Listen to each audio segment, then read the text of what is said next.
Ooh, this lighting is bad. Well, I need to set up a permanent spot, I see.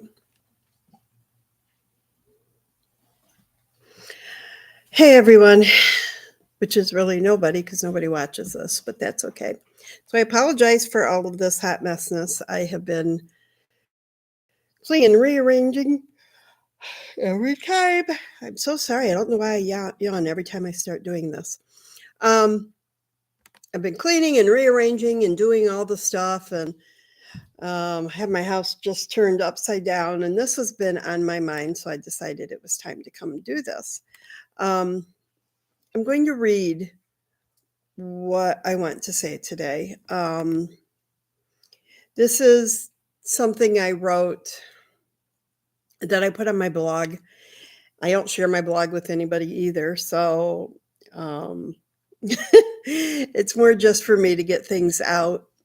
And I feel like I'm supposed to vocalize what I wrote.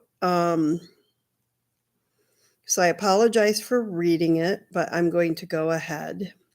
And I apologize for the bad lighting and everything. Like I said, I've been cleaning and oh goodness, I'm just kind of a hot mess. I just have my hair pulled up and I'm in a sweatshirt. Anyway, nobody cares. So here we go.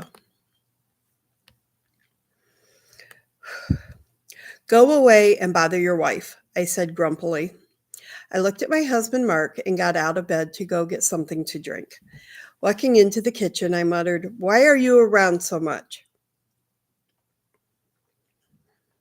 I was speaking to my deceased ex-husband.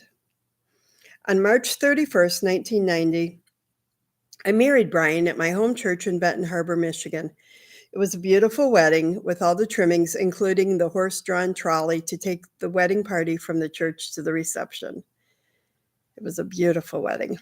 We had dated since February 1986, and we had known each other for about 6 months before we started dating. We met the second or third day at Central Michigan University. He was sitting at a table in the cafeteria with a bunch of other people. I knew one of the people, Mick, who was my cousin Glenn's roommate that I had met the day before.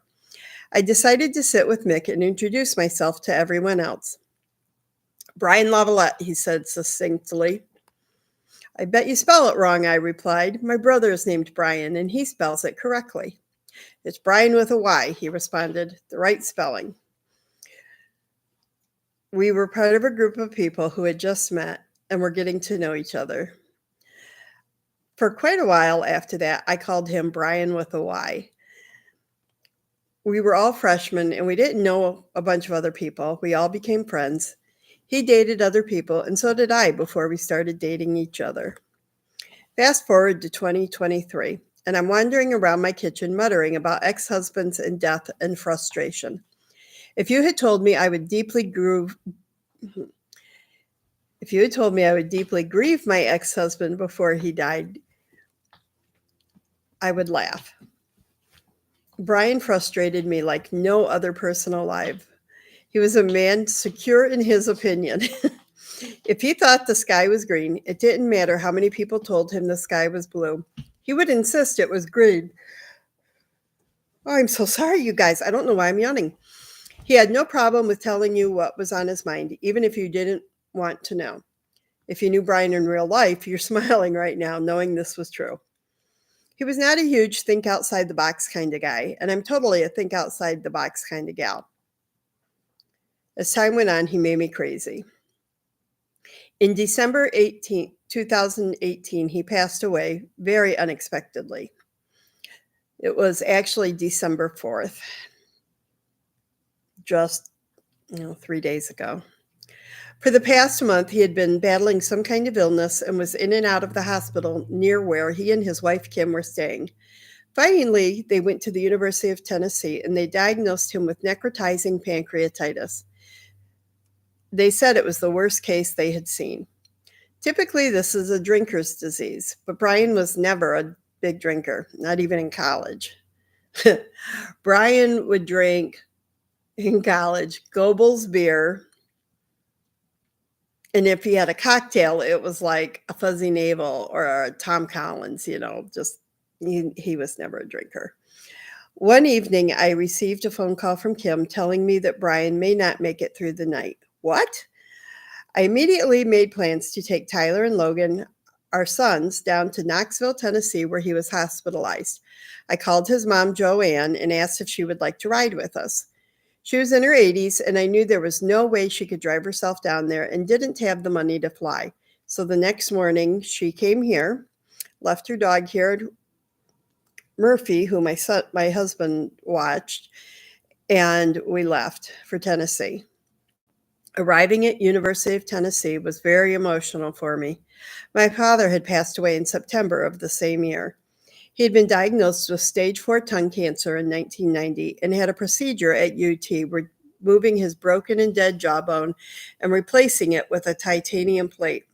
I had made several trips to UT, and walking up to the hospital brought it all back. Fresh with the grief of losing my dad, walking into that building was very hard. But the urgency to get the boys to their dad pushed me on. We met Kim and her mom, Mary, in the waiting room, and one by one, Kim took Joe and then Logan and Tyler back to Bryan's room. I had no expectations of seeing Bryan. So I was quite surprised when Kim said he wanted to see me. She took me back, filling me in on his condition. It wasn't good. We walked into the room, and I did not recognize the man in the bed. He was deep into multiple organ failure at this point: kidneys, liver, bladder, lungs, pancreas. It was unreal the change in him. I had seen Bryan last in October when he and Kim came to my dad's funeral. He was his normal self that day, so this was a total shock. In January or February of 2018, I received an email from Bryan saying that he and Kim had decided to sell their stuff, buy a trailer, and travel the country. Kim had just retired from teaching, and he could do freelance work from anywhere. He was a journalist. I remember how angry I was reading that email. It struck me as deeply selfish, leaving all responsibilities behind. While both of our boys were out of high school, Logan was in college and Tyler was living with me. Tyler has autism and cerebral palsy and, a few other things, and requires daily help. I didn't write this, but as an aside, Tyler was born at 24 weeks gestation. He was 1 pound, 5 ounces when he was born. And either during his birth or shortly thereafter, he had a grade 4 intraventricular hemorrhage. He had a bleed in the center of his brain. And the blood affected both his right and left ventricles. So he had brain damage.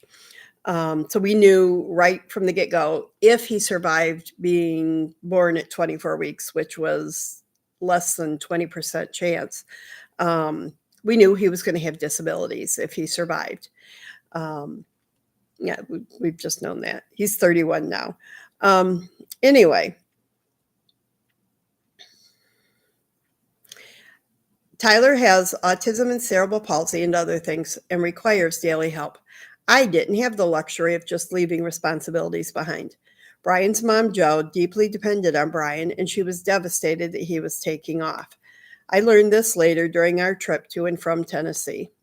All that year, Bryan was super dad, taking Tyler to baseball games, Logan to Cedar Point, and doing all the things before they left on their adventure. Logan didn't understand it either, asking me, "What about Tyler? When do you get a break?" He got it. Their plans moved forward as they had an estate sale, gave tools to Logan, and sold their home. In September, they took their family to dinner and took a family photo in the parking lot as Kim and Bryan were leaving the next day. Little did they know, 2.5 months later, Bryan would pass away, and that would be their last family photo. Bryan and I were married 9 years, but I had filed for divorce after 7. It wasn't an easy divorce. One thing I was always proud of post-divorce is no matter how frustrated, angry, annoyed, irritated, etc. I was with Bryan, and I'm sure vice versa is true, we never put each other down or talked bad about each other in front of the boys. We maintained a cordial and at times even friendly relationship, sitting together at school performances, sports, and other events. We were once even interviewed for an article in a local publication about successful co-parenting after divorce. I think it was Metro Parents or Metro Parenting or something like that. It was a nice article. Both boys' graduation parties were held at my house with Bryan, Kim, and their family and friends attending. After all, it's about the kids, not us. No matter how I felt, my marriage to Bryan resulted in these two amazing human beings, and I am forever thankful for that.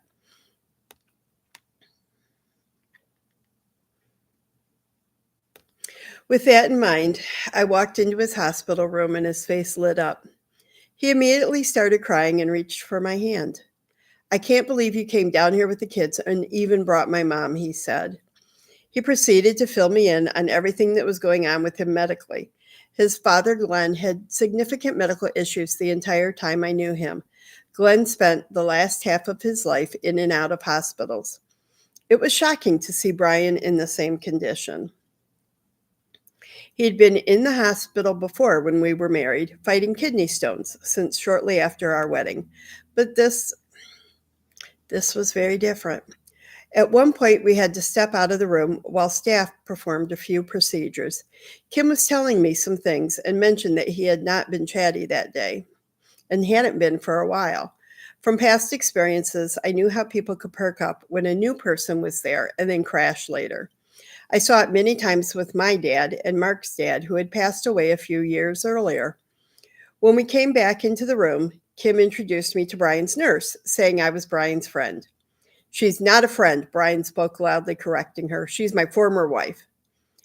He never called me ex-wife. He said he didn't like the term ex. I was always his former wife. I don't know, whatever. We both startled, both Kim and I, and we kind of looked at each other and looked at the nurse. And I said, well, friend sounds nicer than ex-wife. And I sat back down. Bryan wanted to hold my hand, and he looked at me intensely with his beautiful blue eyes, and he apologized to me. I am so sorry for the things I did to you. You had every right to be angry with me. I wish I could change things. I agreed that I was very upset with him, but it didn't matter right now. All that mattered was him getting better because his sons needed him. I didn't write everything. Some things need to remain private, but it was the most intense communication between us that we'd ever had. Something deep inside me cracked. I gave him a kiss on the forehead when I left and told him to be nice to his wife because I knew he got cranky when he got sick. I told him the boys would always be in touch with the Lavalette side of the family, which was very small. We stayed at a nearby hotel and came back the next morning so the boys and Joe could see him again before we made the trip home. I felt really wrong leaving, but it was a long drive. Logan had college, Tyler had work, life was busy, and other people were coming down to see him. I figured we would come back down maybe a week later or something. When we said goodbye, I said, God bless you and keep you safe, which is what my Aunt Rhonda would always say. It's something I have continued in her memory. We made the long drive back, and Joe stayed at my house that night, going back to her home the following morning. Joe and I had not been close since Bryan and I got divorced. This gave us time to talk, really talk. We cleared up quite a few misconceptions, and we became friends again, and I'm so thankful for that. I texted Bryan on the way home with photos of the boys and his mom on the trip. He said, I'm going to beat this thing. 2 days later, he entered hospice care. We made arrangements for Logan to fly back down, but the day he was supposed to fly, Bryan passed away. The memorial service was lovely, and even though I was the ex, I was treated very kindly by their church members. The service was back here. They were part of my story as well as Bryan. I'm sorry, the memorial service was lovely, and even though I was the ex, I was treated very kindly by their church members. It was so nice seeing friends from college. They are part of my story as well as Bryan's. Some of his high school friends were there too, and it was nice catching up with them as well. Days went by. My focus was on the boys. How was I going to help them heal when I was grieving for my dad, who had lived a long life, and their dad passed away at 51 years old, far too young. Christmas that year was somber for all of us. My heart ached. January arrived, and I fell into a very deep funk. I cried and I cried. Something about his death opened the locked compartments in my heart and mind, and memories kept flooding back of the good times we had while dating and married. I remembered things that I had kept buried since our divorce. I was even more angry about their adventure. If he had been home, he would have had better care. I was angry that he died and left me to pick up the pieces. I had no idea how to navigate all of this. There are no how-to books for the ex-wife. I even considered talking to his pastor up here, who had also gone down to visit him at the hospital in Tennessee. I had so many questions and no answers. I mean, how does a healthy man just die? Well, yeah, apparently he wasn't healthy. Anyway, time went by and life went on. When we were first married, our house was on this pretty tree-lined street. If we saw each other in the cars, we would flash our lights 3 times. We worked different hours, as he worked nights or early mornings, depending on the shift at the newspaper, and I worked a traditional 8 to 5 job. We would pass each other often, sometimes stopping in the road, windows rolled down, talking to catch up. Remember, this is in the days before cell phones. Yes, the dark ages. One night I had a vivid dream that I was driving down the road and a car coming at me flashed the lights 3 times. I pulled over and got out. It was Bryan in the other car. I clearly remember asking him, "Why are you here?" He smiled wryly and said he had some things to talk to me about. We talked about the boys, and he said he would be watching over them. We talked about us briefly, and he said he needed to go. He stood there in his familiar Dockers, Sperry Deck shoes, and purple polo shirt. He put a hand in his pocket and started jingling his keys in his pocket. I had totally forgotten he did that, but the action was immediately familiar. He said he would see me again, got in his car, and left. I woke up, tears streaming down my face. The next morning, I told Mark about the dream. I was really confused by it, but also comforted.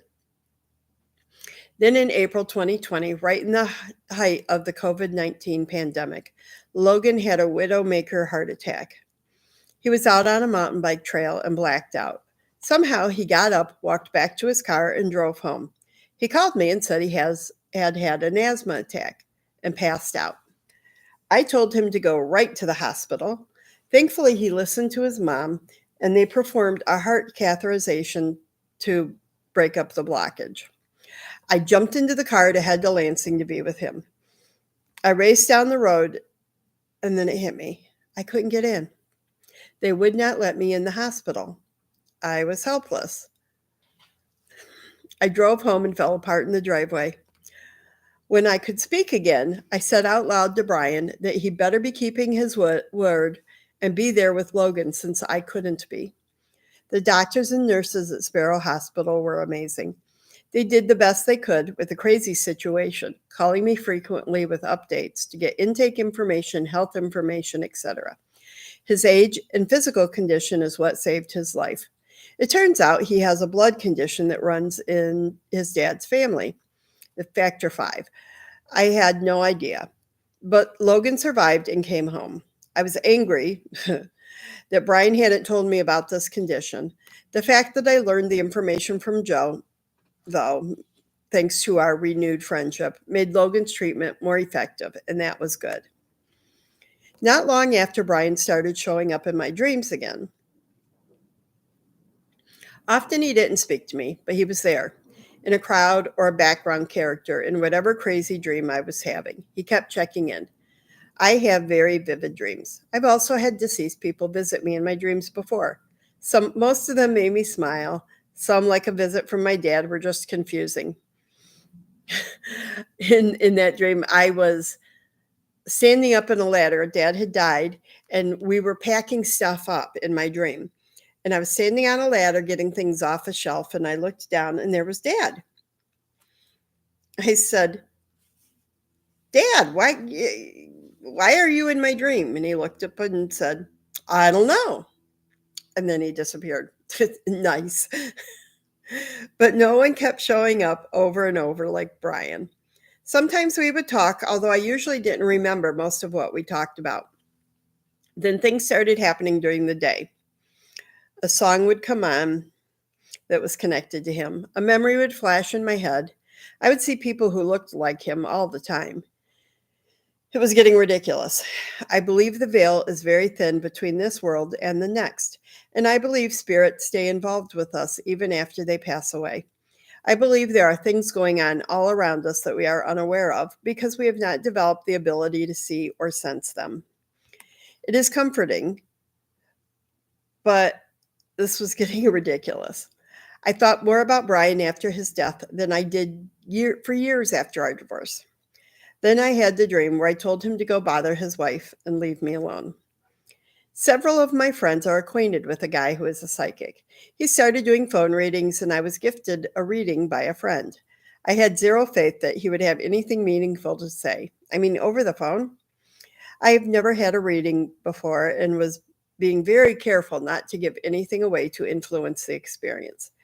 I am also very aware about anything dabbling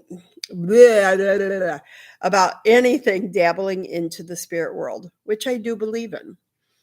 Billy spoke quickly and confidently and said there was a man coming through very strongly. He said the man was quite forceful about being heard. He said the man wasn't a parent or a grandparent, but was somehow family. He said there was something odd about it, though, and asked if a man my age had passed away. He also said that the man wanted to talk about my boys and he was very concerned about them. I said, yes, that sounds like someone I know. Billy then told me the man kept saying he was sorry and that when souls pass over, they see the whole picture of their life, not just their viewpoint. He said the boys would be okay, but to keep an eye on Logan because he was going through a lot of stuff. He had words about Tyler, too, but the focus of the reading was feedback from Bryan, not my dad, not my Aunt Rhonda, who I was named for, not my dear cousin Danette, who died at the age of 40, not my cute little grandma Baker. My ex-husband is who came through. He even said the man told him I was stuck with him. Our song was Stuck With You by Huey Lewis and the News. We'd broken up and got back together several times during the 4.5 years we had dated prior to getting married, and this song described our marriage, our relationship. I ended the call with Billy, and I was flabbergasted. What had just happened? I decided it was time to communicate back. So when I would think of Bryan, I would talk to him. I said all the things I never said when he was alive, how disappointed I was in him, how deeply he hurt me. I was so mad at him for dying and leaving me to figure out how to navigate Tyler's adulthood life. I told him that he needed to help Logan, and I was so worried about him. I vented, I yelled, I cried. And I remembered. One day I had a flash vision of Bryan laughing, a belly laugh full of joy. It was a memory from long ago. Memories. So many memories came flooding back, but I started to notice as time went by that the memories were good memories that made me smile. I had fewer bad memories as the new ones came flooding in. Along the way, in the 5 years since he has passed, his mom, Jo, passed away. The boys would go see her, as I had promised, and I went with them several times. She was injured in a car accident and ended up at a rehabilitation facility, and we went to see her there. The last time I saw her, Jo told me she loved me. I don't think she ever said that before. She wasn't a warm and fuzzy kind of person, and emotions were not discussed. I hugged her and told her I loved her too. It's interesting to me that I haven't had a dream about her or Bryan's dad, Glenn. They lived a very different life from my family, with their boat and their cottage up north and such. We had a lot of fun times over the years, and I genuinely liked them both. Of course, the divorce changed the relationship, but I always respected them. I'd attended Glenn's memorial service, but left afterwards, not going to the dinner. I felt uncomfortable doing that, but I was glad I went. It would be nice to see them again, even if it's in a dream. As time passed, I realized my feelings had changed a lot.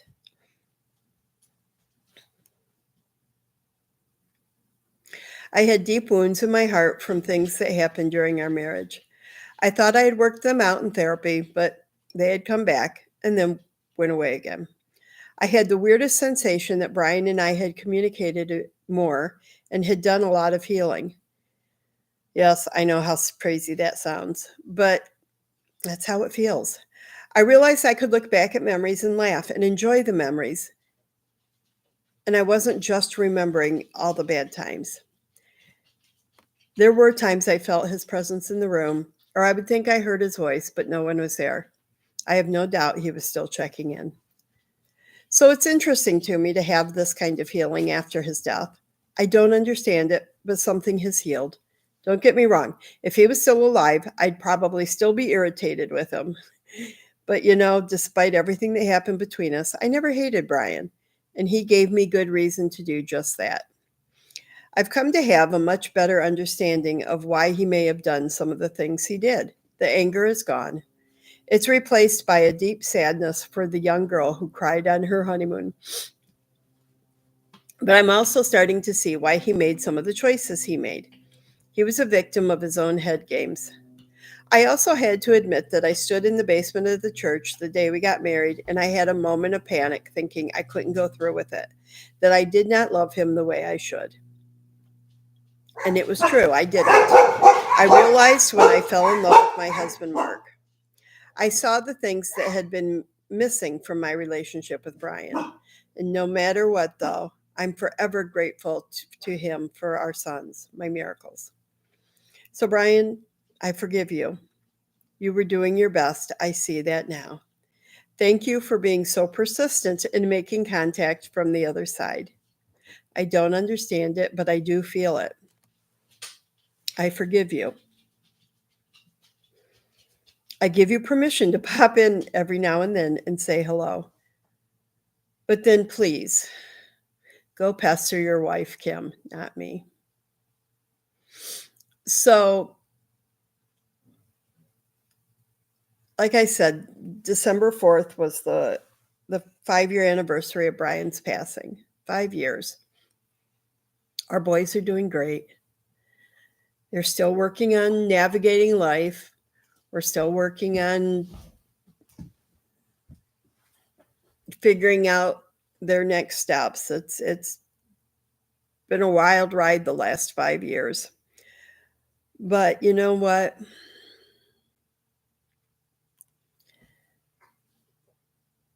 This gives me so much hope and peace. And I hope that hearing this, if anybody ever watches this, I hope it gives you some comfort, maybe that some of your hurts or pains or things that people did to you that leave scars on your heart, they can still mend even if you can't make amends in this world. Hopefully you can make amends in the next. So that's it. I'm going to let you go. I'm sorry again about the bad lighting and my stuttering and stammering and everything else, but that's how I am today. So thanks for watching.